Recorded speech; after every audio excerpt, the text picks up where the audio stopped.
بسم الله الرحمن الرحيم. ألف لام ميم. تنزيل الكتاب لا ريب فيه من رب العالمين. أم يقولون افتراه بل هو الحق من ربك لتنذر قوما ما أتاهم من نذير من قبلك لعلهم يهتدون. الله الذي خلق السماوات والأرض وما بينهما في 6 أيام ثم استوى على العرش ما لكم من دونه من ولي ولا شفيع أفلا تتذكرون. يدبر الأمر من السماء إلى الأرض ثم يعرج إليه في يوم كان مقداره 1000 سنة مما تعدون. ذلك عالم الغيب والشهادة العزيز الرحيم. الذي أحسن كل شيء خلقه وبدأ خلق الإنسان من طين ثم جعل نسله من سلالة من ماء مهين ثم سواه ونفخ فيه من روحه وجعل لكم السمع والأبصار والأفئدة قليلا ما تشكرون. وقالوا وإذا ضللنا في الأرض إن لفي خلق جديد بل هم بلقاء ربهم كافرون.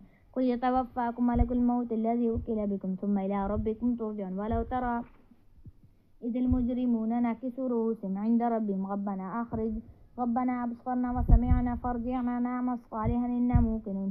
ولو شئنا لآتينا كل نفس هدى ولكن حق القول مني لأملأن جهنم من الجنة والناس أجمعين فذوقوا بما نسيتم لقاء يومكم هذا إنا نسيناكم وذوقوا عذاب الخلد بما كنتم تعملون. إنما يؤمن بآياتنا الذين إذا ذكروا بها خروا سجدا وسبحوا بحمد ربهم وهم لا يستكبرون.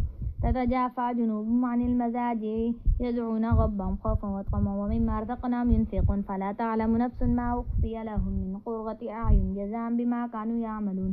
أفمن كان مؤمنا كمن كان فاسقا لا يستوون. أما الذين آمنوا وعملوا الصالحات فلهم جنات المأوى نزلا بما كانوا يعملون.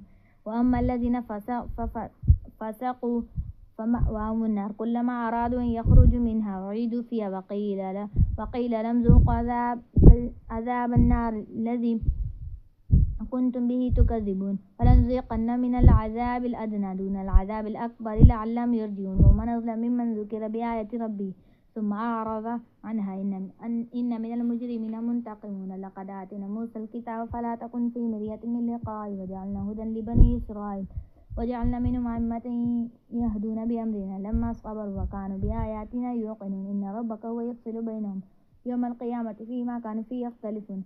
أولم يهد لهم كما أهلكنا من قبل من القرون يمشون في مساكنهم إن في ذلك لآية أفلا يسمعون. أولم يروا أنا نسوق الماء إلى الأرض الجرز فنخرج به زرعا تأكل منه الأنعام وأنفسهم أفلا يبصرون. ويقولون متى هذا الفتح إن كنتم صادقين.